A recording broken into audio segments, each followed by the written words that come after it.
Hello, everybody. Welcome to the Chicken Box. I don't know, Misha. I feel like I've been away and off the box for a while. It's been a couple of weeks. And today, our co host Kevin is not with us. But welcome, everybody, to the Chicken Box, the show where we say, don't be a chicken, get on the box. And so, your box is a platform to share your opinions and fact based research on topics important to all of us, especially to Black people. And so here we hope to talk about stereotypes and dispel myths about the Black community. So grab your lunch or your breakfast or your dinner, depending on where you are in the world, and your beverage. I've got tea, I've got water. I'm ready for the chicken box today.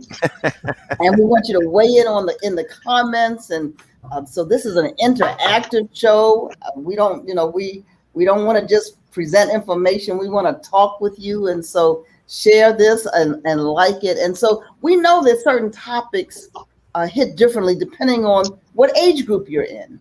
And so this particular show is a multi-generational show. And so we represent different generations. Usually it's three generations, the boomers, the Gen Xers, the millennials, and sometimes we even have four with the Gen Zers. But I'm Frances Tony Draper, publisher of the Afro-American newspaper, representing the boomers, and Misha, my co-host. Yes, you're right. We have been gone off the box what feels like a while. So happy to be back. And yeah, I'm representing the millennial generation. Although Dr. Draper and I both say we are boomer millennials and millennial boomers. So Okay. No wrong with that. Yeah, we'll roll with that. Okay, that's good. That's good. So we can be whoever we want to be in the space. And one of the reasons that we do this is because people have in their minds certain parameters around who you are based on when you were born, and that's not always the case. Right? Exactly. That's not all boomers are not computer illiterate or whatever, and all millennials are not whatever way we want to label them, and all. So nobody's all of anything. But welcome to the chicken box. And so we want to jump right into this topic for the day. Very, very important topic. This coming Monday, September 13th, marks the 25th anniversary of the tragic death of one of the icons in hip hop, Tupac Shakur. And so while he was born in New York, in his late teens, he relocated to California. His formative years were in Baltimore, where we are based, where the Afro is based in Baltimore. And so it's because of that Baltimore is commemorating Tupac. He was an activist. He was an actor. He was a genius. He was a prophet. And so he's also, yes, we still do, for those who are interested, and we still print paper. But he is on the cover of our, I don't know if you guys can see it, of our print edition. He's right there at the top of our print. It says Baltimore to celebrate Tupac Shakur, one of its favorite sons, right? And so he's on the cover. And so it's been 25 years since his passing, but how about we're still burying Black male artists? We just lost actor Michael K. Williams of The Wire this week. We've lost a lot of rappers, including Pop Smoke and King Von and Nipsey Hussle, who many music and social historians, put them right up there. With the greats, right? And so they compare him to Tupac, but I think there's probably no comparison to Tupac, right? But because of his love and his activism and his building the community and using rap music as his platform, that's why I believe today we have a lot to talk about. And so we have guests today who are going to shed some light on this conversation, right, Misha? Indeed. I'm really, really excited to talk to these amazing guests who I think are very much so experts in their own right, and a lot of things relating to hip hop culture. But at this conversation, I think they'll be able to really add some great insight and share their expertise. So I'm really excited to have our guests today. I'm gonna give you all a little bit of a taste of who these amazing men are. It does not capture who they are in general, but just a little glimpse of who they Look, are. you see us, we're both smiling ear to ear when you say that, right? Amazing. Like, wow, okay. Look, they're not paying me at all. It's truly who they are, folks. It is truly who they are. Just amazing and very accomplished men. So I'm very excited to have you guys on this show today. So we'll first start with Professor Garland Thomas, and he is an adjunct professor at the University of Baltimore. He teaches courses on community building and hip hop culture, which we know, and we'll talk today about that Tupac was also super about, right? Community building. Currently co-hosts All Things Black with Garland and Calvin, which is a weekly virtual talk show broadcast on various social media platforms and focuses on popular music, television, and motion pictures developed by African-American creatives.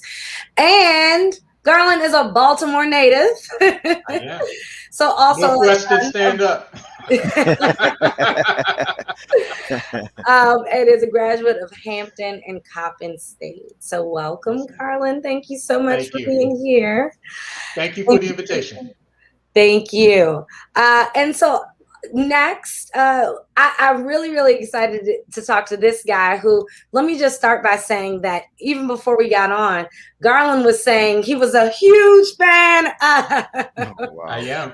And so you all are really getting not only a taste of, again, of who these men are, but we're all sort of fangirling and fanguying in the room with these folks today as they share their insight. So here we also have Mr. Sean Torreira Thames, who began freestyling breakdancing for money on the streets of Baltimore and really had just taken his career to the next level from that. He has been able to take advantage of growing up during, as we like to call, the golden era of hip hop. And so he's been a music producer, MC. He really shared the stage with major hip hop icons such as The Roots, The Fugees, Wu-Tang Clan, and Raheem DeVaughn, and many others. He's also developed a reputation as one of the best hip hop underground performers, producers, and MCs. And he's been recognized in tons of publications, including Source, Scratch, and Spin Magazine. And look, he's here on the premier Afro American newspaper. So.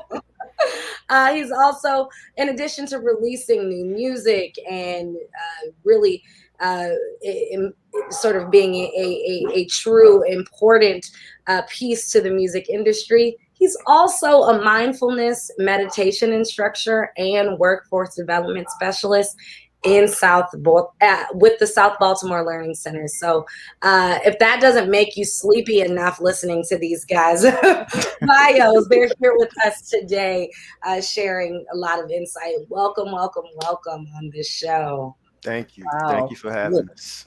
Look, I feel like I'm in the presence of royalty. Yes. No, wow. Yeah. And so Garland Thomas is a talk show host in his own right, and Sean has, they have these awards and they are used to being on the screen, and so bigger and better things are even coming their way. But listen, we came to talk about Tupac today. For those of you who are just joining us, this is Afro-American Newspapers. You are on the chicken box, which means that you just can't sit by silently. We need to have you on the box. And so please put your comments, put your questions. We've got two experts. I'm going to say three because Misha Green, you've got some things to say too. But that's right. Whether you're a fan or whether you just don't know anything about his work, we weigh in and we get the opinions. And so today, even today, 25 years later, Tupac Shakur is beloved. And yes, a life filled with controversy. But let me see the hands of anybody whose life has never had any controversy. Woo. So, keep your hands down. All hands down. And so to our viewers, we want to know what you think about Tupac, or what you thought about Tupac, and hello to Octavia and Deshaun and Wally and Jewel. Jewel, good to see you. Jewel hangs out with us every chicken box, so we're glad we have a couple of Jewels that hang up. But I'm not going to do much more talking. It is time to hop on the box. And so, Misha, let me cue you up. 30 seconds on the box, and then Professor Thomas, we're going to go to you. And then Sean, just if somebody just walked up to you and said, what do you think? What could you say in 30 seconds about Tupac? All right, Misha, you're on the box. 30 seconds to talk about such a great man. That's not even fair, but 45. Okay, thank you. But I think the first word that comes to mind is visionary, and the second would be trailblazer. I think obviously he wasn't the first artist to use music as activism, but the way he did it and sort of the duality of Tupac, just truly, I think, it has not really been successfully done in generations since, and in really artists since. I think that Tupac really is somebody who we will be studying for generations, and we see that already. I think in the way that he was able to be to remain on the hearts of people, not, like I said, not only in 1991 to 96 when he was an active artist, but the fact that we're talking about him today really is a true testament to not only his artistry, his activism, the man he was, but the legacy that he has left. And so I'm seeing a lot of people, Jewel, Veronica, some of our people who hang out with us every week saying walking genius, and that's walking genius as well. At 25 years old, right, when he died, and we're 25 years later still talking about him. Professor Garland, Thomas, what do you think? I think I am stuck. Can you hear me? We can hear you. All right, fantastic. I'll talk. When I was preparing for this, and I thought about his political viewpoints of how his viewpoint was shaped. I think about the impact of his mother. Tupac, we would say, was a radical, a leftist in a sense. His mother being a part of the New York City Black Panther Party, and she was part of the Panther 21, which was a group of Panthers that were charged with terrorist attacks in New York, and she was able to win that case. And how that early foundation of Black Panther ideology shaped who he was. How he came to Baltimore, and although he was only in Baltimore for 4 years, seeing how active he was in terms of addressing issues of violence and health concerns through his songs, his participation in local movements, and him seeing a city in Baltimore that was transitioning, losing residents, poor school system, violence happening in our communities. Then going to California, and we don't really talk about that connection to Geronimo Pratt, that was his godfather in the Panthers and all, and how at the age of 18, he was the national chairman for the new African Panthers. And so he's always had this political kind of focus in his music. And I think it got kind of lost because sometimes we got to the party Tupac instead of the political Tupac. And even with his work with Thug Life and coming up with this ideology of the code of Thug Life, and working with other elders in the community and gang members, and to develop a mode of operation that could be applied to the community that could just meet people where they were. And so, Tupac, he was a very forward-thinking guy. And, I think we missed that a lot in some of the narrative of his life. Absolutely. And in our story for today, we talk about he grew up on Greenmount Avenue in the Penn. Those are from Baltimore, know the Penn Lucy area. Right. So he was right there in the heart of the city. Sean, Torreira? Yes, yes. First of all, thank you for the opportunity to be on the program. To me, Tupac was just perfectly human. There are lots of labels that we can give Pac in terms of the social political affiliations he had with groups. We can look at him as a rapper or as an MC. But there's this very dichotomous kind of existence that Pac had while he was here. It was like it was this yin and this yang. And I think that he was fully living out the human experience. And you could definitely see that in his lyrics and even in his interviews and conversations, where you could definitely tell that there was an infatuation with death. And when you're seeing that much death around you, I'm sure that there was some element of trauma he was probably experiencing and expressing, but had actually gone through. And so when I say perfectly human, I definitely mean that in the sense that he was very transparent.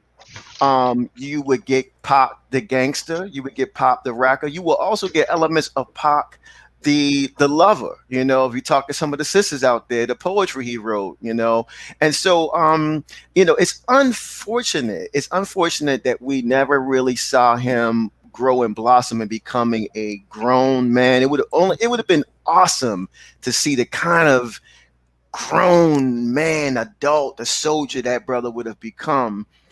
But for the time that he was here, he gave us so much. There was so much that he had given us in such a short period of time. But at the same time, I think that when we think about Pac and think about his growth and the evolution of his energy, his soul, his spirit, it's good to see what he grew to become in the minds and the hearts of the people. And I think that's the thing I think about when I think about Tupac right now, is what he actually became, what he's become over the years. And so he's become a symbol of faith, of revolutionary proportions. And when I think about Pac as well, another thing I think about is the fact that he was the voice of the revolution. He wasn't necessarily the revolution itself.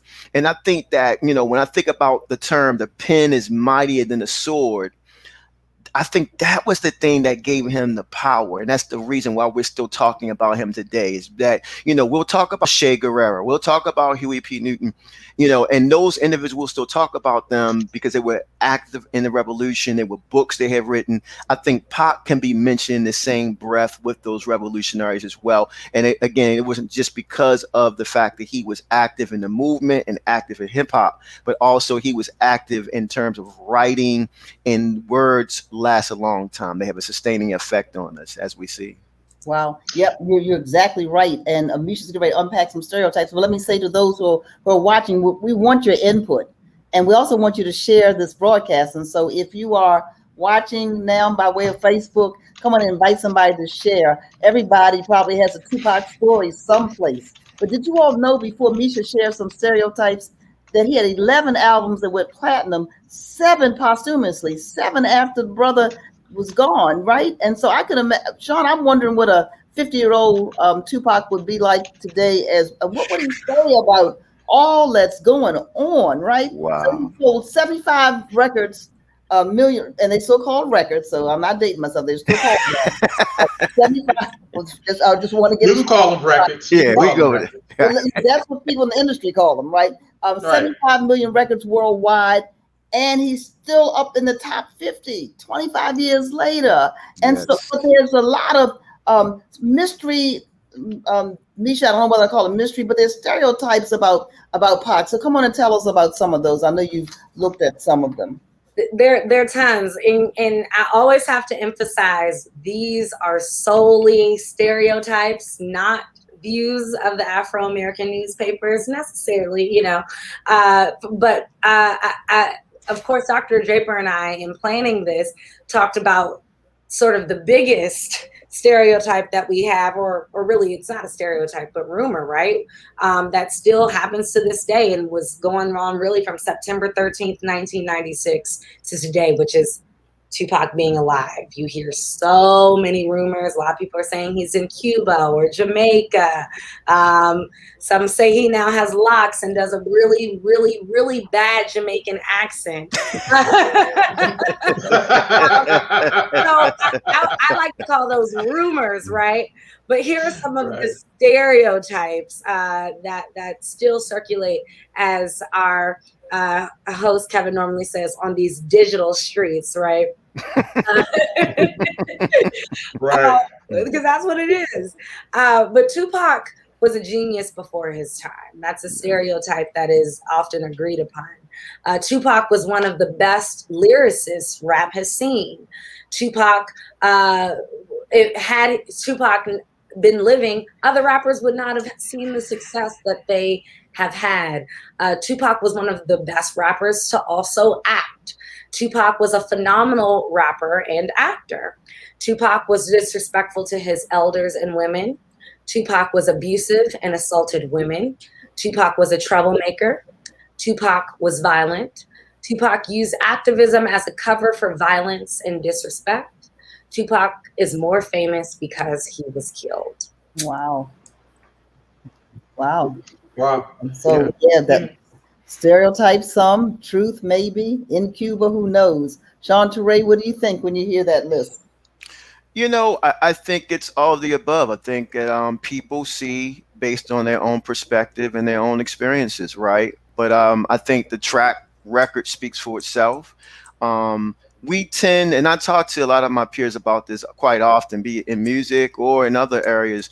We tend to canonize and vilify and put individuals on a pedestal after they've passed away, right? And we tend to do that in our culture quite often. You know, when people were here, they are maligned. A lot of Black men. We can look at Dr. King, Malcolm,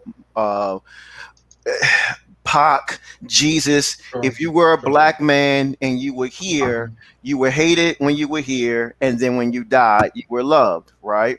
And it's unfortunate. We've seen that quite often, and it is very, it is strongly seen quite often in Eurocentric culture, in Western culture. It's the element of white supremacy that we do know exists, you know, because people will be quick. You know, you'll be alive as a Black man here today, and then when you die, they'll put your face on a T-shirt or a stamp when you're gone. And so it's important that we have platforms like this so that we can speak about our leaders and speak about those individuals in their truest and their purest form.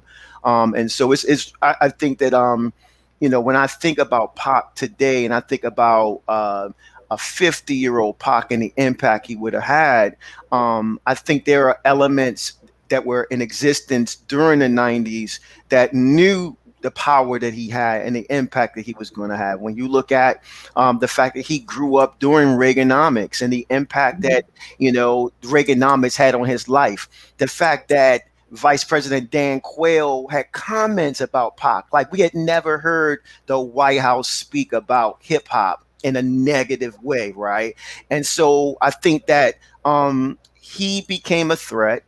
And I think that there were people who knew that. You know, when you have C. Dolores Tucker and Calvin Butts, and you know the censorship issue that came up in the early 90s, you know, without artists like Pac, there would be no parental advisory sticker on CDs and album covers and things like that, right? So and it wasn't just what was seen as vulgarity, it was the power of that message, what was layered underneath those messages, interwoven in that. And so yeah, it's so many different ways we can look at Pac, but yeah, you know, I'm sorry we never got to see the person he was going to become. You know, that's the thing I'll always go back to. Well, and isn't that the tragedy of so many of our young people, and not so young? We never got to see the full potential of a Martin Luther King, for that matter. That's right. Sure. Got to Definitely. see the full potential. Professor Thomas, what would you say about those stereotypes? You know, it's funny, when we were talking about those stereotypes of Tupac and where would he be right now, I think in the movie Top 5 with Chris Rock, where he said that more than likely Tupac would be the villain in the Tyler Perry movie if he was still alive today, the dark-skinned brother. Now, when I think of Sean raised a great point earlier about the dichotomy of Tupac. You know, he was a rebel, but he was a gangster. There are people who like either side of him. There are people who love the revolutionary side of Tupac, and there's some people who just love the street gangster side of Tupac.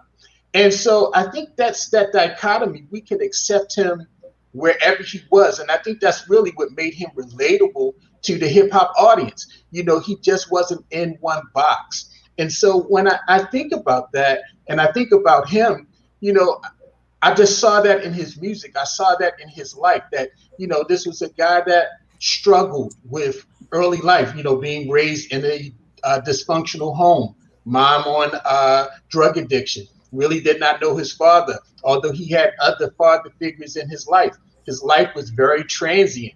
New York, Baltimore, Northern California, all within a couple years. And so this was a person who you can tell really used his art and sunk into himself to really find and settle himself. And we saw that in the music. I think one of the things that maybe swallowed him up was as rap grew, the commercialism of it, and you have the major labels now seeing the amount of money that was in music, because early music, it was dismissible, it was mostly on independent labels. And so they did not see the money-making potential. But once it began to cross over, once we got, you know, Yo MTV Raps and all of these other things, and you saw the millions of dollars that was in the music and in the culture, he did not get to get his full message out. He did not get to show his other sides of himself as he got to show earlier.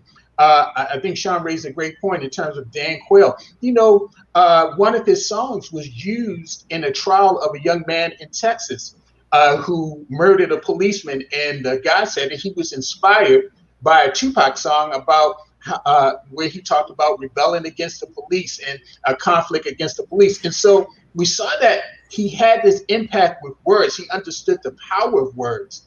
And I think, you know, we would have seen that Renaissance man. I get leery when we want to keep people in the top five that's not around any longer. Like Sean knows this, we always have this debate in hip hop. Who's in your top five? Who's in your top five? Well, you know, the music evolves, the language evolves, the use of words evolve. And so, you know, I can keep Pac in my 10, but I don't know if I will put him in my 5, because we have other great people out there like Sean Torreira and Black Thought and all these other great people. Yeah, I'll put you in the same thought. I'll put you in the same category with Black Thought. Just let me know your Cash App later. I'll send you. I'll hit you up later. And so, yeah, that's where I see Tupac is. You know, Tupac had this dichotomy that appealed to everyone, because you could pick a piece of what he was and it spoke to you. Right. And the other thing Tupac did, and you know, we're talking about his impact on the culture and his reflection of what was really happening in Black life. You know, he wasn't looking from afar, looking in, and he wasn't trying to please folk that didn't look like him either. So Misha, let's weigh in a little bit on the Black culture. Again, before you do that, if you're just joining us, this is the Afro-American Newspapers. You are on the Chicken Box. We're glad to have you on the box. We need you to weigh in, and we're trying to flash your comments. But if you have a question, we've got experts here today. So don't wait till we get off and then say, "Oh, I should have asked the question." We got 2 experts, three experts. I'm the non-expert here, but 3 experts who are going to weigh in, and you know, we want a dialogue with you. So, but Misha, let's go to culture, Black culture, his impact. I know a little bit. I know he had the song "Brenda's Got a Baby." He's got some other songs that, you know, are familiar, but what do you think?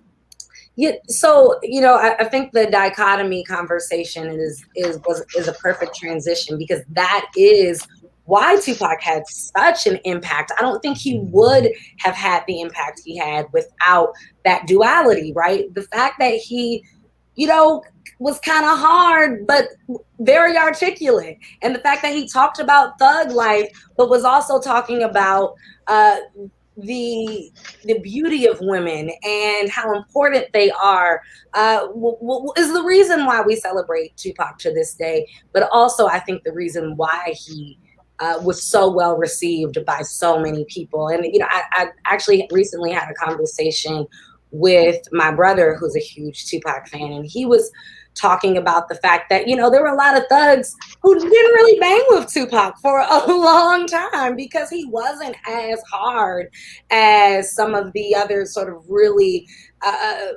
the rappers of that time who, you know, were really considered the thugs and the harder ones. And and thug life, as I think Professor Thomas mentioned earlier, has nothing really to do with being hard on the streets, but rather about the hate that you give little infants, ruins, right? I can't use the F-bomb today, everybody. And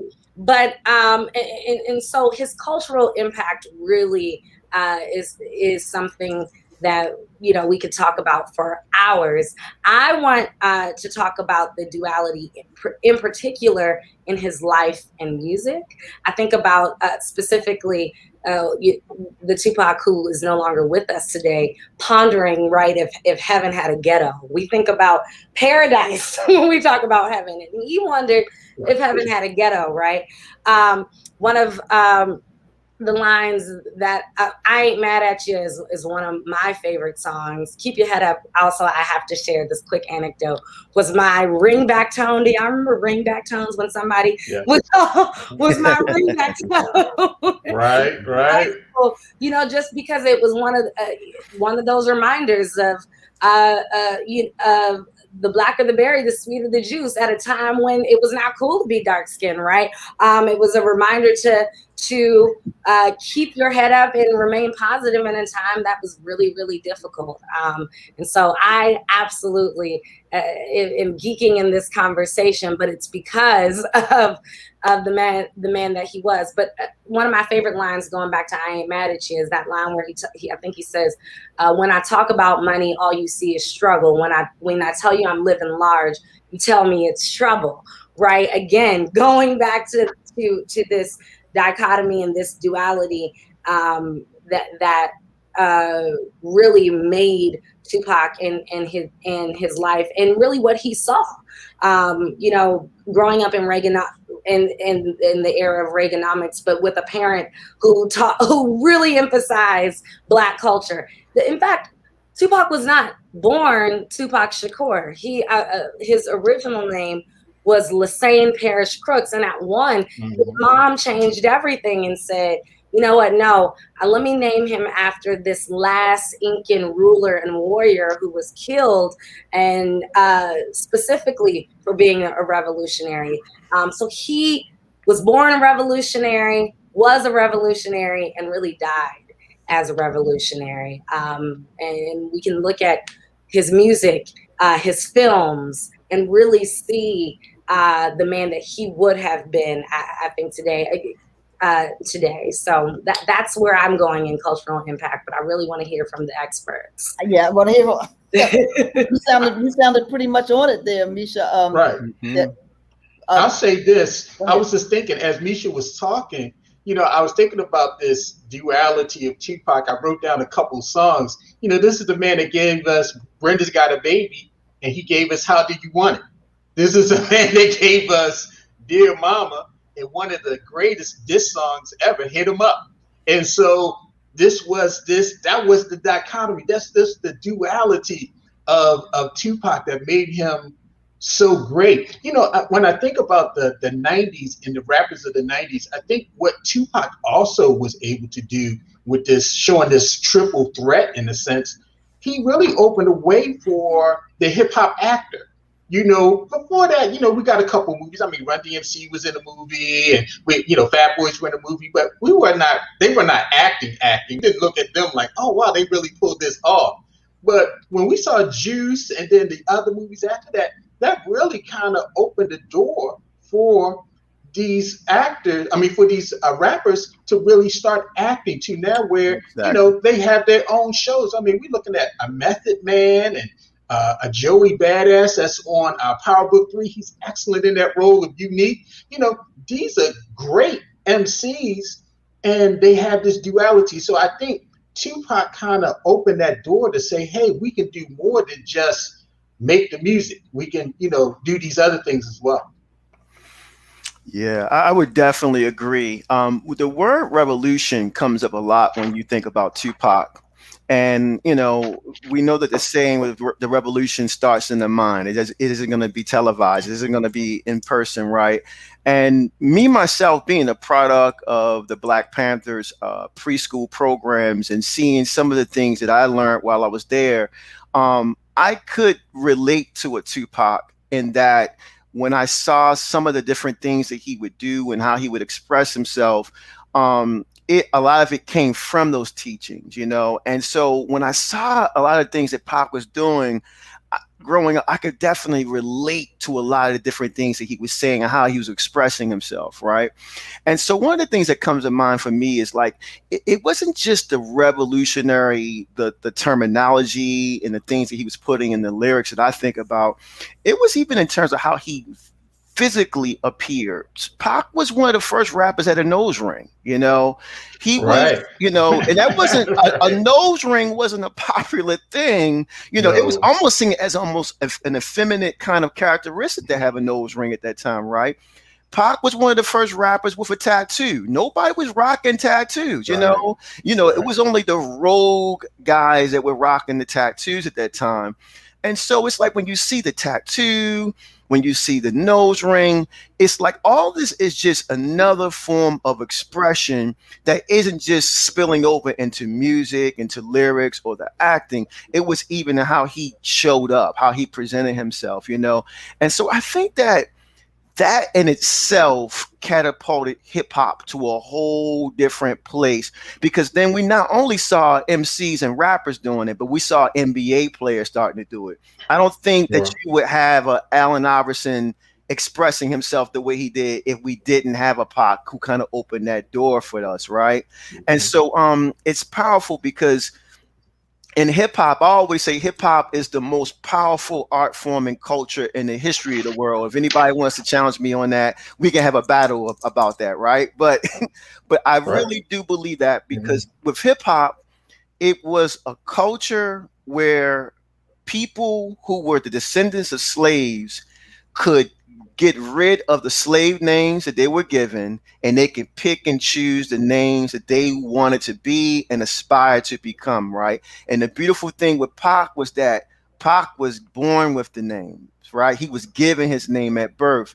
And so it almost felt like spiritually it was a different level of synergy and responsibility that he was bringing to the table. And so where many of us adopted our names, Pac was given that name. And so I think that that's power. It's power in the name. And so I oftentimes think about, when you look at the name he was given, did he really have a choice to be anything Right. other than that?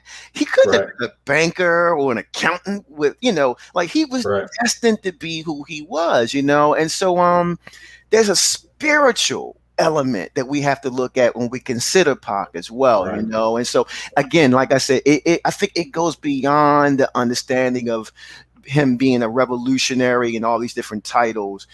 Pac was a shaman. Pac was he's now a deity in some ways, right? So Pac was larger than life. He while he was here, and even in his transition, he's still with us. So that's what I think about when I think about the brother. What, Sean Torreira, you bring up this is another whole chicken box about the power of names. Mm-hmm. So Most definitely. sometimes we name our children, and we don't think about the power Right. of names or the legacy. Exactly. Now, Right. you go to the motherland and they think about the power of names, and they That's pass right. those names down, and names mean something, and you just not gonna call me Mhm. out of my name. I can take my own personal experience. I was named Tony at birth. My grandfather said, "What kind of name was that?" And he went through his whole history why he didn't want it to be that. My father still ended up calling me that, but there's power in names. And so even in our American experience, when you talk about the enslaved experience and the names that we took on, some of those names aren't the names of who we are. And so, just throw that in there on today. We're almost out of time. We're going to end a little bit earlier on today. let me take a pause. Let me say again, thank you for everybody who's tuning in. You want to weigh in? We want your comments. But let's just take a break. The Afro's been covering Tupac Shakur and other rappers for a long time. We're going to come back. I'm going to ask Misha to weigh in on an Afro fact. But we're going to come back and talk about, I want to talk about 25 years later, Sean Torreira, especially from your vantage point, and you too, Professor Thomas, what is rap music today? I mean, if you had to take today's artists, take a look at Tupac, take a look at the direction that we're going, what does that look like? But this is Afro-American. We've got lots of articles in this week's paper. Tupac is on the cover, right? Yes. And yes. then Ralph Moore has an article about him, so we kind of dug deep into some things that you might not have known about him. And so we've been covering him for a long time. We didn't wait for him to unfortunately die before we covered him, right? Yes. But Misha, we'll digress just a little bit. What's this week's Afro fact? Yes, this is a bit of a digression, but not even much, because it's not about Tupac, but it is about another Black artist who many at the time of her passing thought was also gone too soon, and really had made a major impact to American culture and of course Black culture. And I think when I say her name, you'll say that she's still relevant to this day. So without further ado, this week's Afro fact is inspired by the September 11th, 1965 edition. And that features the passing of Dorothy Dandridge. Mm-hmm. The headline read, Dorothy Dandridge death probe finds no signs of murder or suicide. And the article talks about the artist's life and career and her tragic death when she was found nude on the floor of her apartment. And in the article, it talks about the fact that her apartment was cluttered, and just really the tragic sight that was finding Dorothy Dandridge, unfortunately dead. It explains that there was no sign of foul play or any indication of suicide, and that the coroner's office reported a fat embolism or coronary insufficiency after an ankle injury that had occurred. So that's this week's Afro fact. And of course, it makes me think, unfortunately, about the untimely passing of Michael K. Williams and the great man that we're talking about today. Well, thank you. This is Afro, and so the plug today, you've seen it come across the bottom third all show long. Sign up for our newsletter. That's free. But as we like to say on this show, for less than the cost of 2 Uber Eats, we want to continue to bring this kind of programming and continue to do what we do. So go to afro.com, hit the red button, and subscribe. You can get the electronic edition, listen, guys, for $40 a year. $4 a month for those who want to do it that way, but $40 a year, like I said, that's less than the cost of 2 Uber Eats, right? Right. Or one day with somebody, but we need the independent Black-owned press in America is dwindling. Yes. There are sites that have Black content, but they're not Black-owned. And when they're not Black-owned, that means somebody can tell you, like they try to tell Tupac, what you can say and what you can't say. I'm going to leave that alone. All right, so we're at the part of our show. We're at the end.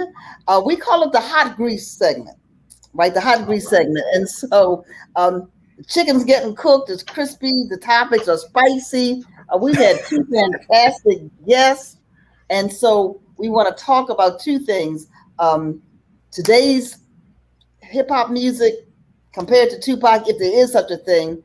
And why do you feel people are still celebrating Tupac on today? And so, Misha, I know you have to jump off, so you want to jump in the grease first before you have to jump off. I'm going to try to hop in this really, really hot grease. And again, this is one of those things that could take forever, and we can have a whole nother episode on that question alone.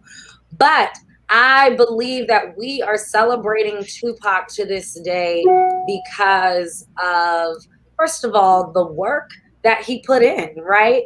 We would not be talking about this unless other than the fact that he was a hard-working man. He was super talented, but he was hardworking. And so I first can only emphasize to all those tuning in, let your work speak for you, and let your hard work speak for you, so that your legacy can continue to this day. We're also talking about Tupac because, as I said in the beginning, he was a visionary, he was a genius, and he was a revolutionary.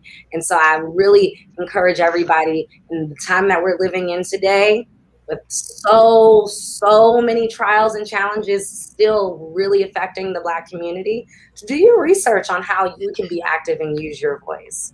I'm going to get out of the grease because I got to go, but I know it's going to get hot up in here. Thank you all so much for being on the show today. I really appreciate it. And thanks to all those tuning in. And remember, go ahead and share this stream. It exists forever. And you want to make sure that your people in your community, in your village, knows about this great man and why we're still talking about him 25 years after his passing. Thank you, Miss Green. All right, Sean, we're gonna let you have the last word. So, Professor Thomas, you're in the grease on the bottom. All right. When I think about rap music and comparing it to what was going on with Tupac and what's going on now, it is that the creativity that was happening in Tupac's day has just been strangled by capitalism because of the control of the major music labels. And so, not only did we have Tupac, but we had Biggie, we had all these other groups, and none of them really sounded alike. But when you turn on the radio today, it all sounds alike. And so you can't really tell the difference between who's who. And so that creativity that we used to get in the mainstream, we don't get more. Now, I would never say that rap is dead. Rap is still alive. There's still people doing it for the love of it, that are bringing creativity to it. And I believe it's still the voice of the young Black America that's going on today. And so we need to see more of that creativity and vulnerability and realness in terms of, I'm not saying realness, I don't mean hardness. I just mean being who you are, being a true representation of who you are in the music. And a lot of times we don't see that in the mainstream. And I think we celebrate Tupac because of that vulnerability and realness that he showed us. We knew that he struggled in early life. We knew he didn't have everything. We knew that he was deep and introspective. We knew that he had a side of him that wanted to see society be better, but he also had the side of him that wanted to party as well. And so that just made him a everyman to everybody. And so I think that's why we revere him. That's why we still hold him up, because he showed us that vulnerability and that realness of who he really was. Thank you so much. And I think we forget that he was in his early 20s. Exactly. Yes. Okay. He was still developing. He was still growing as a man. So, still trying to find himself. Yes, and given all that he went through, right? Mm-hmm. All that, the same things that people are going through today. I think because he was, as some have said, such a genius, we tend to forget that he was early 20s and that he started really doing his work long before that, when he was at Baltimore School for the Arts, and before he was writing and rapping. All right, Dr. Draper, yes. I'm 54 and I'm still trying to figure it out. So, we put a lot on our young people. I mean, I'm 54 and I'm still trying to figure it out. Right, so, right. Yeah, you're right. Just to back up your point. It's a growth process, right? Yes. So we can pull you down, we can condemn you, but we want to lift you up, right? And exactly point in the right direction. Okay, Sean Torreira, tell us. You get the last word. You're on the back. Thank you. Just not to repeat over again what Professor Thomas stated, but when I think about where we are right now, I think about the great Chuck D from Public Enemy, who says that hip hop is the CNN for the Black community. And I think that it continues to be that for us. It's still reporting what is happening in our community. And again, this word dichotomy, this duality about Pac, it comes up again, right? And so here it is 25 years later after his passing, and we're still talking about elements of Pac.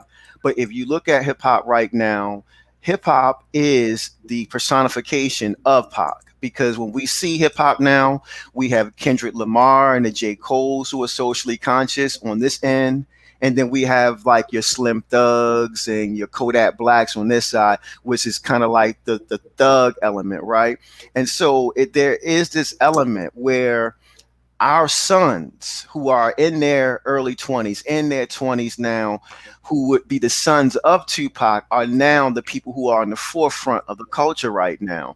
And so there is some degree of responsibility beyond just being an artist, but that we have as Black men for our sons and our nephews and our little brothers who are out there. And so there's still more work to be done, because if there is this duality in expression of these different kind of artists out there, and we see the same elements still present in our community. We still see unemployment. We still see elements where drugs, heroin, opioid usage, and crack and things of that nature still affecting our neighborhoods. Those things were still present in 1996, and they're present now. And so there's still more work to be done. I think if we can look at Pac was just crying out for help. Pac, to me, was a representation of, this is who we are, and if we don't change things, this is what we're going to become. We're going to become all these things. And I think when we look at rap, which is the music, and we look at hip hop, which is the culture, and then we look at the music industry, there's this like holy trinity that exists, and we kind of lump them all together. I think it's important that we separate them, we extract them from each other, and just look at the people, the human beings in those cultures, in those industries, and look at some therapeutic ways we can help them. Because Tupac was just a scream out for help as far as I'm concerned, because when we look at these young brothers and sisters right now, they need our help, they need our assistance. And so that's what I think about in closing. Wow. You just gave me an idea for another whole show. When you think about, it wasn't just 2000 and what year are we in? 2021 and 1996. But some of what we're talking about goes way back before any of us were born. Mm-hmm. Certainly. Right. And so everybody might not have been hip hop. Right. Right. But we've been talking about it, singing about it, crying about it for a long time. Now we gotta stop just talking about it. We gotta be about it. So that's right. Thank you both so much for joining us today. Thank you. It's been a pleasure. To those who hung out with us all hour long, thank you for hanging out with the Chicken Box. One thing I love about the Chicken Box, though, is, we have so many people that watch while we're live, and wow, usually hundreds of people, thousands of people who watch it a little bit later. So thank you all so much. Go to afro.com, hit that subscribe button. Read the stories from this week's paper about Tupac Shakur, not just about Tupac, but we have Tupac. We have a story on Michael K. Williams. We have a story on 9/11 from our perspective, and support the Black press and Black media. Take care. See you next week. Thank you. All Thank right. you. You're welcome. Have a great day. You too. Peace. So long. Peace.